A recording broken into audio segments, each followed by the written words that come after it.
우리 함께 기도합시다. 기도할 때 하나님, 우리가 말씀 가운데 은혜가 있게 하시고 그 말씀대로 살아내는 저희들 되게 해달라고 우리 합심하여서 함께 기도하겠습니다.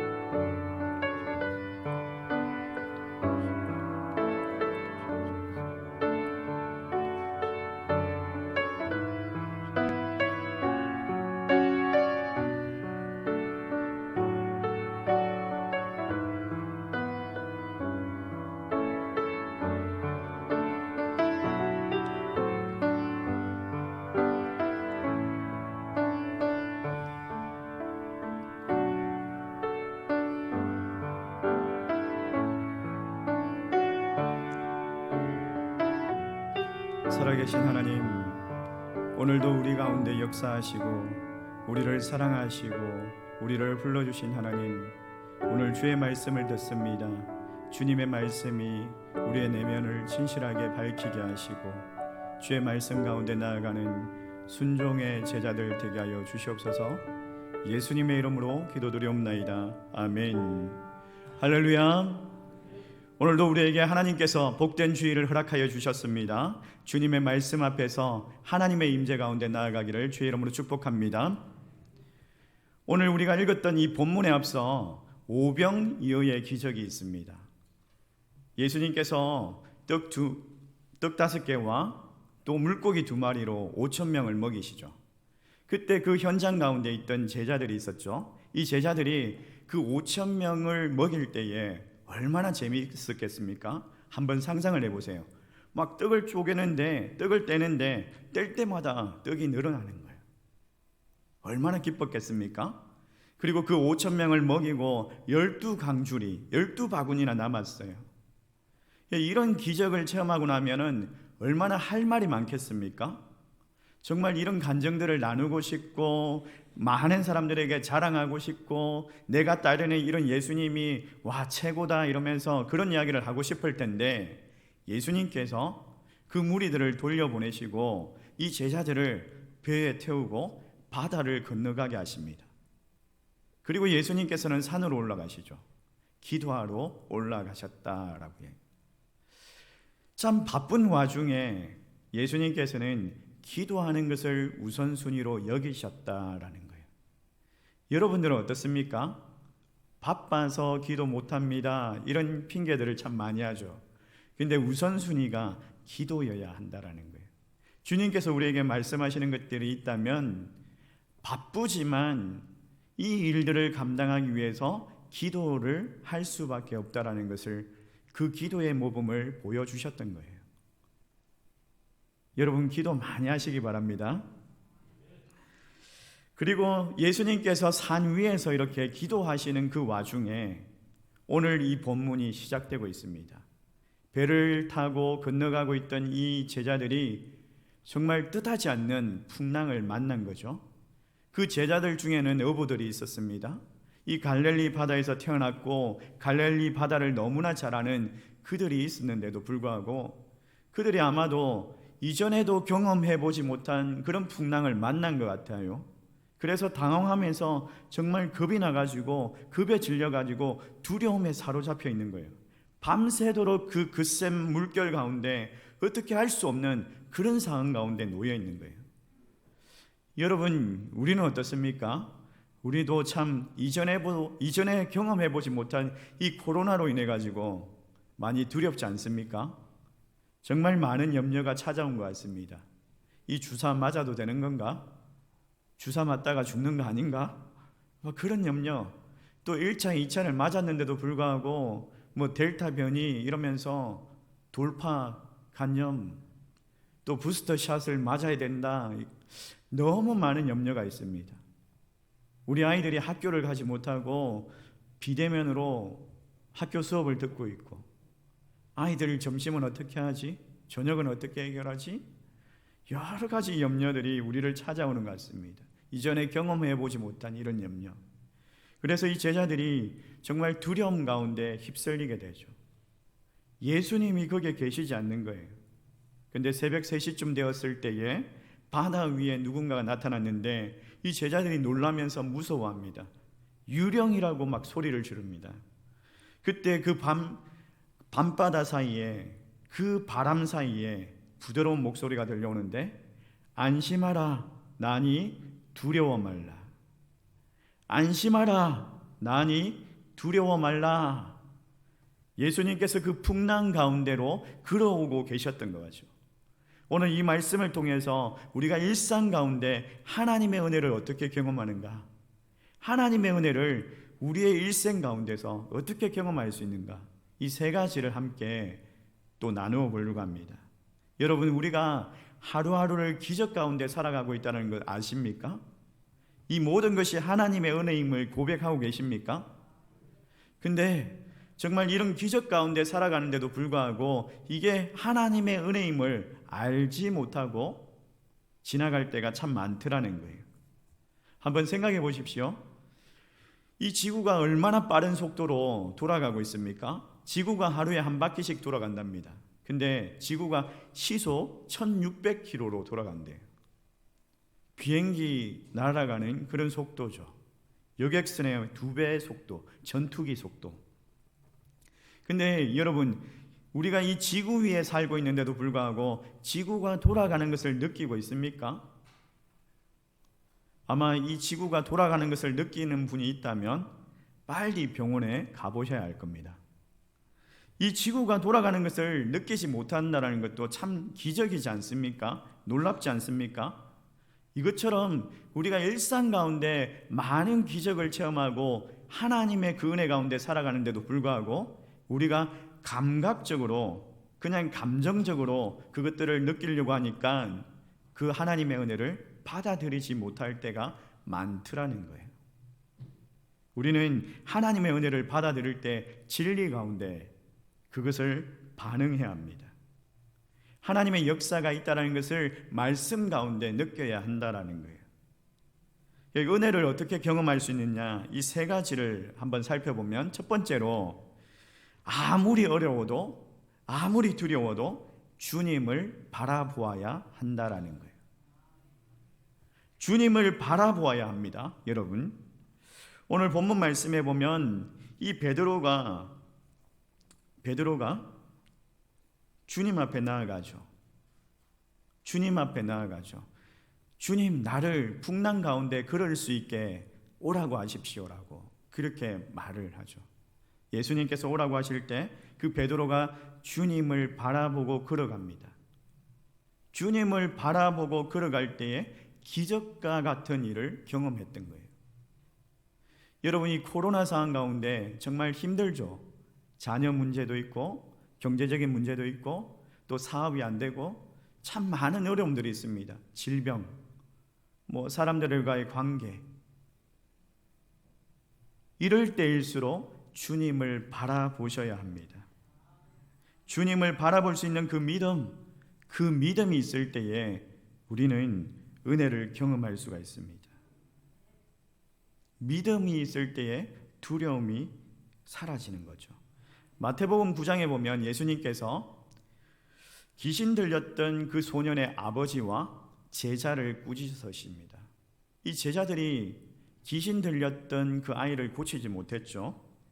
그러면서 예수님께서 9장 23절 말씀에 이렇게 이야기하시는데 우리 같이 한번 읽어보도록 하겠습니다. 같이 읽습니다. 시작. 예수께서 이르시되 할 수 있거든이 무슨 말이냐, 믿는 자에게는 능히 하지 못할 일이 없느니라 하시니. 믿음에 대해서 이야기하는데 믿음이 있으면 능히 못할 일이 없다라고 말씀하십니다. 무슨 말이냐면 하나님께서는 우리의 믿음을 보시고 일하신다라는 거예요. 우리가 반드시 기억해야 합니다. 우리가 어떤 어려운 처지에 있을지라도 주님께서 우리의 믿음을 보신다라는 거예요. 풍랑 가운데 있을 때에 그들은 예수님께서 안 계신다라고 생각했는데 예수님은 그 풍랑 가운데 그들에게 걸어오고 계셨던 거예요.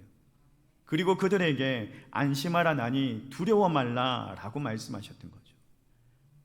여러분, 힘드십니까? 어려움을 당하고 계십니까? 안심하라 나니 두려워 말라. 이 음성을 들을 수 있기를 주의 이름으로 축복합니다. 힘들고 어려울 때 그 두려움이 찾아오죠. 이 두려움은요, 자연스러운 문제가 아닙니다. 영적인 문제입니다. 그렇기 때문에 이 두려움에 사로잡혀 있으면 안 돼요. 그냥 앉아 있으면 안 돼요.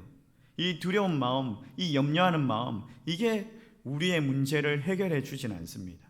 분명히 우리는 이 두려움에서 벗어나야 합니다. 창세기에 보면 가인이 아벨을 죽입니다. 그리고 사람들에게 죽임을 당할까 두려움에 사로잡히게 되죠. 사람들이, 만나는 사람들이 나를 죽일 겁니다. 그렇게 이야기할 때 하나님께서 은혜를 베푸셔서 하나님의 표를 주십니다. 가인을 죽이는 자는 7배나 벌을 받을 것이다. 그리고 가인은 이 표를 가지고 다니면 죽임을 당하지 않을 것이다 라고 말씀하시죠. 근데 이 가인은 그 표를 받았음에도 불구하고 하나님의 말씀을 믿지 못합니다. 그 표를 받았음에도 불구하고 두려워서 자기를 위해서 성을 쌓죠. 그의 마음에 아마도 과연 하나님의 표가 정말 효과가 있을까? 나도 하나님의 말씀을 어겼는데, 나도 하나님의 말씀을 어기고 아벨을 죽였는데 다른 사람들도 하나님의 말씀을 어기지 않을까? 순종할까? 못 믿겠다. 내가 나를 지킬 수 있게 해야 되겠다. 그러면서 성을 쌓았던 거죠. 여러분, 믿음이 없으면 두려움에 사로잡힐 수밖에 없어요. 믿음. 이 두려움을 극복할 수 있는 것은 주님을 바라보는 믿음이에요. 주님이 우리와 함께 하신다. 우리가 어려움을 당하고 있을 때, 우리가 힘들 때에 주님이 우리 가운데 걸어오고 계신다라는 것을 믿는 믿음. 주님을 바라볼 수 있는 믿음. 그 믿음이 이 두려움을 넘어설 수 있는 열쇠라는 거예요. 요한복음 14장 27절 말씀에 이렇게 이야기합니다. 우리 같이 한번 읽어볼까요? 같이 읽습니다. 시작. 평안을 너희에게 끼치노니 곧 나의 평안을 너희에게 주노라. 내가 너희에게 주는 것은 세상이 주는 것과 같지 아니하니라.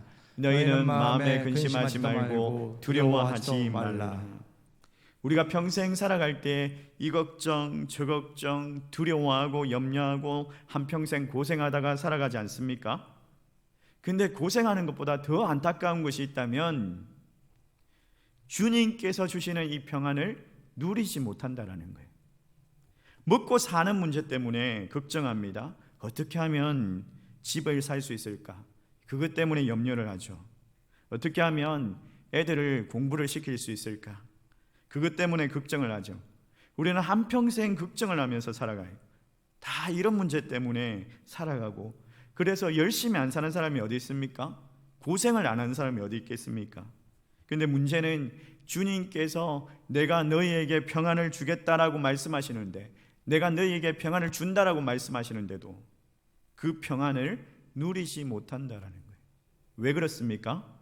두려움 때문에, 염려 때문에, 주님을 믿지 못하니까. 그 두려움이 주님을 믿지 못하게 하는 거예요. 마귀는 수없이 우리에게 속삭입니다. 야, 아니야. 네가 어떻게? 안 돼.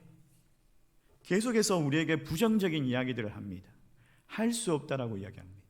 주님이 우리와 함께 하지 않는다라고 말합니다. 주님을 바라보지 못하게 합니다. 계속해서 우리에게 염려하게 하고, 계속해서 우리에게 걱정하게 하고, 그 두려움에 사로잡히게 만들죠. 그래서 성경에서는 하나님께서 두려워하지 말라, 염려하지 말라, 이 말씀을 계속해서 해주시는 거예요. 사랑하는 성도 여러분, 하나님께서 우리와 함께 하십니다. 세상이 줄 수 없는 그 평안을 우리에게 주십니다. 더 크게 아멘 하시는 분만 받으실 줄 믿습니다. 하나님께서 우리와 함께 하십니다. 세상이 줄 수 없는 평안을 우리에게 주십니다. 하나님은 우리를 사랑하시고 우리를 안전하게 지켜주시는 그런 분이심을 믿으시기 바랍니다. 우리에게 최선의 것을 주십니다. 성공하든지 실패하든지 그것에 개의치 아니하고 우리를 받아주시고 우리를 용납해 주시는 그런 분이시지 않습니까? 우리가 주님 안에 있을 때 그 두려움은 사라지고 주님이 주시는 그 평강을 누릴 수 있다라는 거예요. 사랑하는 성도 여러분, 우리와 함께 하시는 주님을 믿음으로 바라보시길 바랍니다. 우리와 함께 하시는 그 주님을 바라보는 믿음, 그 믿음으로 평강을 누릴 수 있기를 소망합니다. 두 번째로 우리가 일상 가운데 은혜를 경험하기 위해서 말씀에 순종해야 합니다. 예수님께서 풍랑 가운데 걸어오시면서 안심하라 나니 두려워 말라 하니까 제자들이 깜짝 놀랐죠. 정말 예수님이십니까? 베드로가 만약 주님이시면 나를 물 위로 걸어오게 해주세요. 예, 오라. 베드로가 뛰어내렸습니다. 예수님이 오라 하시니까 담대하게 당당하게 믿음으로 행하였던 거죠. 말씀 가운데 순종하였던 거죠. 나와 함께 계신다는 것을 믿고 말씀 가운데 순종하였던 거예요.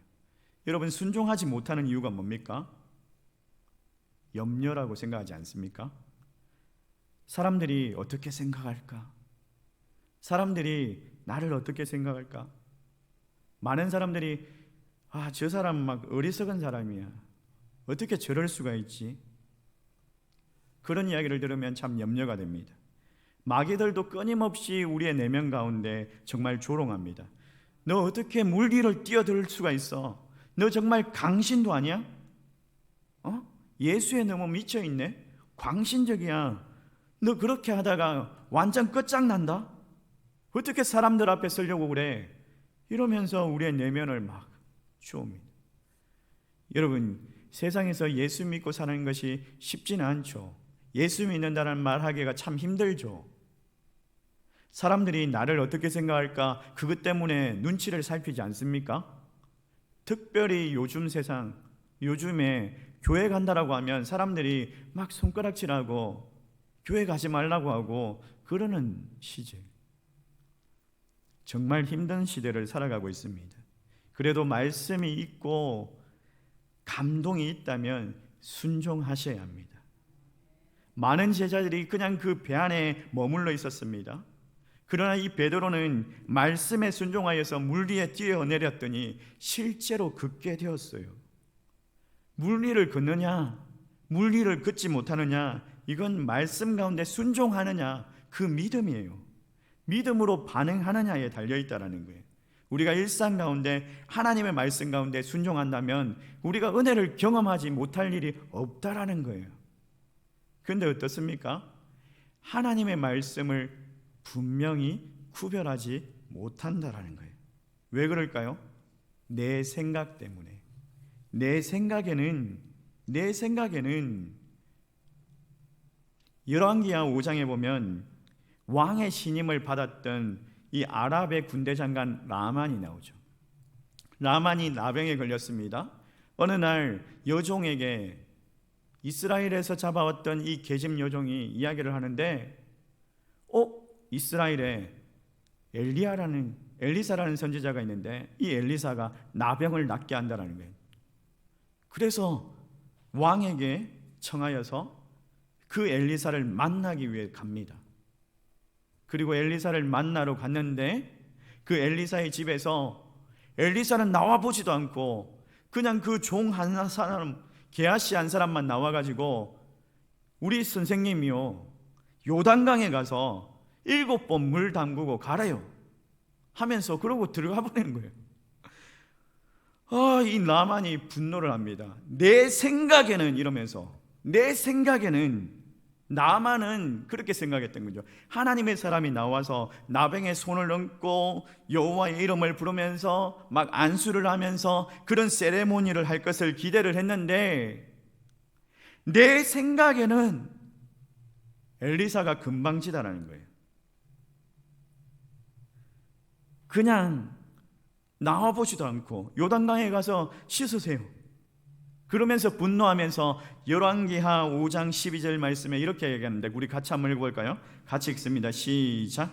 다메섹 강 아바라와 바르바른 이스라엘 모든 강물보다 낫지 아니하냐. 내가 거기서 몸을 씻으면 깨끗하게 되지 아니하랴 하고 몸을 돌려 분노하여 떠나니.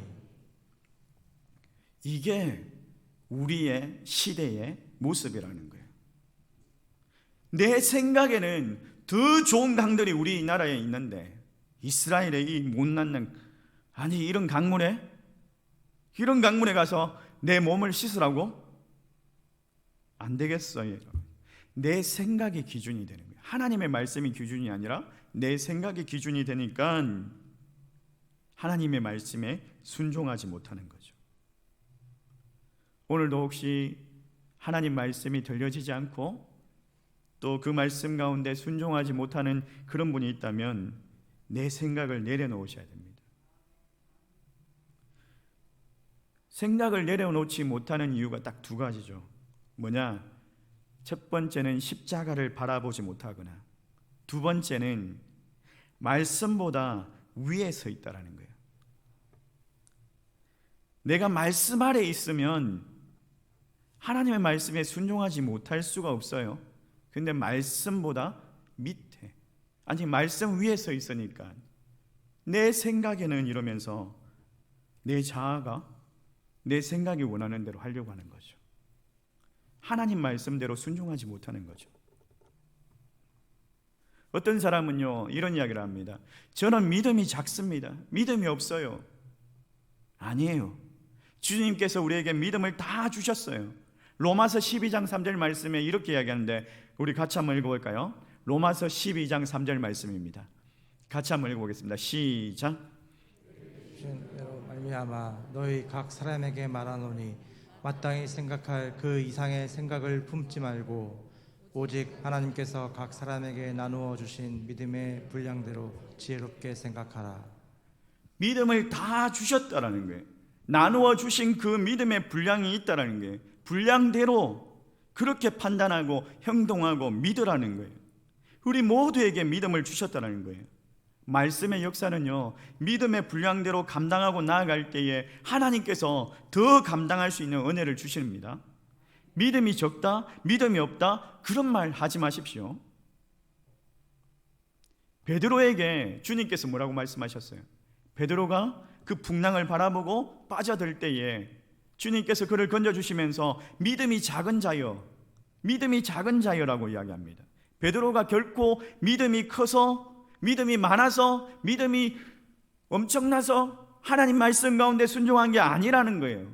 믿음이 작았지만 하나님의 말씀에 순종하느냐 안 하느냐, 믿음을 사용하느냐 하지 않느냐, 믿음이 적은 것이 문제가 아니에요. 믿음을 사용하지 않는 것이 문제인 거죠. 믿음에 순종했더니 걸어갔던 거죠. 여러분, 하나님의 말씀 가운데 순종할 때에 우리 인생의 성패가 달려있다는 거예요. 우리가 회복되느냐 안 하느냐, 말씀대로 사느냐 안 하느냐, 자기의 그 생각대로 풀어나갈 때는 안 된다라고 분명히 말씀하십니다. 어떤 일을 할 때마다 믿음으로 먼저 생각해 보세요. 믿음으로 하나님의 그 헌신 자리로 나아가고, 라만이 그렇게 내 생각대로 하면서 돌아가려고 할 때에 그들의 종이 만류하죠. 그러면서 아니 더 큰 일을 해도 할 텐데 그거 못합니까? 한번 해봅시다 이러면서 막 이야기하지 않습니까? 그게 뭐 어렵다고, 한번 해보면 되죠. 그 말이 라만에게는 터닝 포인트가 되었던 거예요. 여러분, 한번 해봅시다. 믿음대로 한번 살아봅시다. 믿음으로 먼저 생각해 봅시다. 할 수 있다. 하나님께서 나와 함께 하신다. 하면 된다. 한번 해보자고요. 말씀 가운데 순종하기 시작하면 그 믿음이 감당할 수 있게 은혜를 주신다라는 거예요. 그런 저와 여러분 되시기를 주의 이름으로 축복합니다. 세 번째로 우리가 은혜를 경험하기 위해서는요, 실패를 해도 포기하지 말아야 합니다. 실패를 경험할지라도 절대 포기하면 안 된다는 거예요. 베드로가 물 위를 걸어가고 있었습니다. 대단한 일이죠. 근데 이 베드로가 계속 걸어가면 되는데, 주님을 계속 바라보면 되는데, 그도 한순간 파도를 바라보았죠. 풍랑을 바라보았죠. 그랬더니 쑥 빠져드는 거예요. 그 두려움이 확 다가오는 거예요. 베드로가 너무 다급해가지고 주님 살려주세요, 나를 구원해 주세요, 막 주님을 급하게 부릅니다. 그랬더니 주님이 다시 베드로를 이렇게 세우시죠. 이 사건을 보면서 우리가 다시 한 번 더 점검해야 될 것이, 우리가 믿음으로 순종하고 나아갈지라도 계속 실패 없이 그냥 신실하게 살아가면 좋겠는데 그러지 못할 때가 있더라는 거예요. 믿음으로 살아가다가도 다시 실패하고 믿음을 잃어버리는, 낙심하는 그런 경우가 있더라는 거예요. 여러분, 믿음으로 시작했는데 지금 낙심에 빠져 있는 분이 있으면 오늘 여러분의 이야기가 이 성경에 그대로 나오는 거예요. 베드로의 이야기가 이게 여러분의 이야기를 하고 있는 거예요. 예수님께서 이 말씀을 하시는 이유가 성경 가운데 있는 이야기가 지금도 똑같이 일어날 것을 알고 말씀하시는 거죠. 우리가 믿음으로 주님께서 나와 함께 하십니다라고 고백하고 나아왔는데, 주님을 바라보면서 믿음으로 반응하고 걸어가는데 그 풍랑을 보니까 두려움에 사로잡히고, 그래서 물속에 빠져들 때가 있다라는 거예요. 근데 그게 끝이 아니에요. 그게 끝이 아니에요. 믿음으로 살려고 했는데 실패했는데 그게 끝이 아니라는 거예요. 순종했는데 좌절했어요. 그게 끝이 아니라는 거예요. 반드시 다시 주를 바라볼 때에 일으켜 주신다라는 거예요. 기억하십시오. 주님은 베드로에게 했던 것처럼 주여 나를 살려주세요, 주여 나를 구원해 주세요, 은혜를 구하고 나아갈 때에 다시 우리를 살려주신다라는 거예요. 은혜가 계속되면 좋겠지만, 죽을 때까지 신실하면 좋겠지만, 그 믿음이 신실하면 좋겠지만, 우리가 육신 가운데 살아가고 있기 때문에 영적으로 무너질 수 있습니다. 아니요, 계속 무너질 겁니다. 그러나 계속 일어나야 합니다. 계속 주님을 바라보면서 계속 믿음으로 다시 시작하고 계속 일어나야 합니다. 이 방법이 우리를 살려내는 거예요. 여러분, 어떻게 살아갈 것인가를 고민하고 계십니까? 두려움과 염려가 있습니까? 주님을 바라보시기 바랍니다. 일상 가운데 은혜를 경험하게 될 것입니다. 그리고 믿음으로 걸어가다가 좌절하셨습니까? 낙심하셨습니까? 시험에 드셨습니까?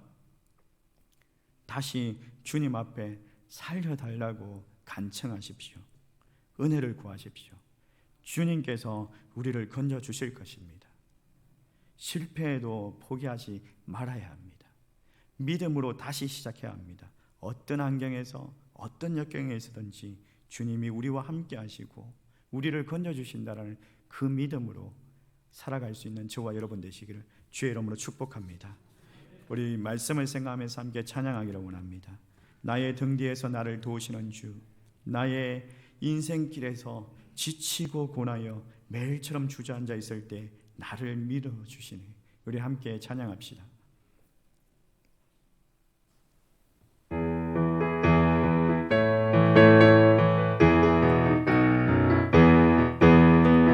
나의 등 뒤에서 나를 도우시는 주, 나의 인생길에서 지치고 고나여 매일처럼 주저앉고 싶을 때 나를 밀어주시네.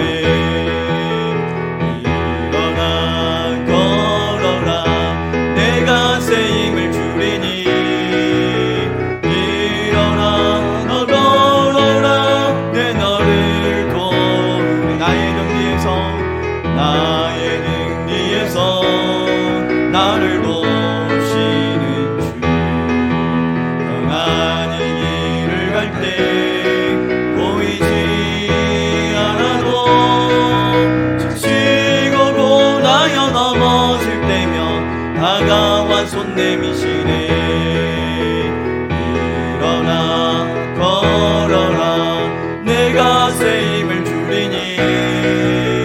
일어나 너 걸어라, 내 너를 도우리. 괴로울 때 주님의 얼굴을 보라.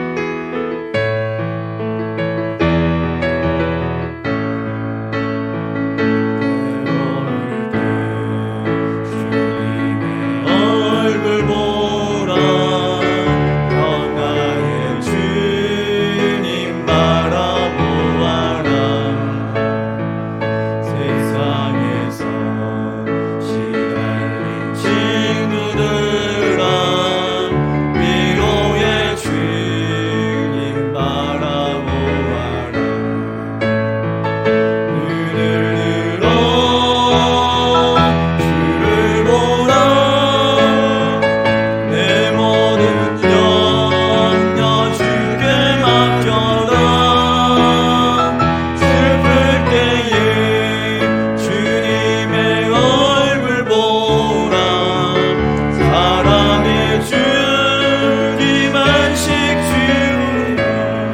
함께 이 시간에 기도합시다.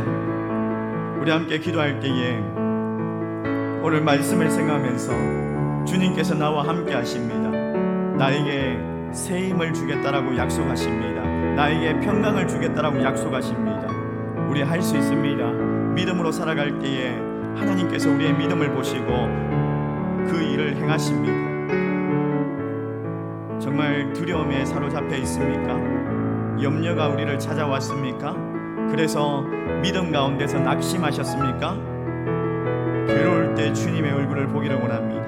우리에게 평강을 주시는 그 주님을 바라보면서 눈을 들어서 주를 바라보면서 내 모든 염려를 주님께 맡겨드리는 그런 믿음의 사람 되게 해달라고 우리 합심하여서 함께 기도하겠습니다. 기도합니다. 살아계시고 역사하시는 하나님 아버지 감사합니다. 오늘 이 시간에 우리가 믿음으로 일어나 걸어갑니다. 주님 아버지, 우리가 믿음으로 일어나 주를 바라보며 걸어갑니다. 주님, 우리가 주를 바라보며 걸어갈 때에 때로는 우리가 낙심하고 때로는 우리가 주저앉고 때로는 우리가 좌절할 수 있지만은 주께서 다시 일으켜주겠다, 주께서 다시 세상이 감당할 수 없는 그 평강을 주겠다라고 말씀하시는 그 약속의 말씀을 기억하여서 일어나게 하여 주시옵소서. 주님께 우리의 염려를 맡겨드리게 하여 주시옵소서. 주여 아버지여, 우리의 인생을 붙들어 주시고 우리가 일상 가운데 믿음으로 시작할 때에 주님 아버지 우리를 붙잡아 주시고 우리가 그 은혜 가운데 살아가게 하여 주시옵소서. 날마다 주의 은혜를 고백하면서 살아가기를 원합니다. 살아계시고 역사하시는 하나님, 우리가 날마다 주님의 은혜로 살아감을 고백합니다. 주님의 은혜가 아니면 살아갈 수가 없습니다. 그런데도 우리는 연약하여서 두려움에 사로잡히고 염려에 사로잡히고 주께서 우리와 함께 하시는데도 불구하고 우리의 입술에서, 우리의 생각에서, 우리의 마음이 연약하여서 할 수 없어, 해도 안 돼, 그렇게 낙심하고 그렇게 주저앉을 때가 너무나 많은 것 같습니다. 우리가 믿음의 눈으로 주를 보게 하시고 우리와 함께 하시는 주님의 손을 붙잡아 우리가 일어나게 하여 주시고 너에게 평강을 주겠다라고 말씀하시는 그 하나님의 말씀을 기억하여 날마다 승리하는 삶을 살아가게 하여 주시옵소서. 우리의 믿음으로 일하시는 주님, 우리의 믿음대로 행하시는 주님을 보게 하여 주시옵소서. 그래서 우리의 일상 가운데 기적과 같은 일들이 일어나고 그것이 날마다 상식이 되어지며 그것이 일상의 은혜로 자리 잡을 수 있는 그런 축복의 사람들이 되게 하여 주시옵소서. 예수님의 이름으로 기도드리옵나이다. 아멘.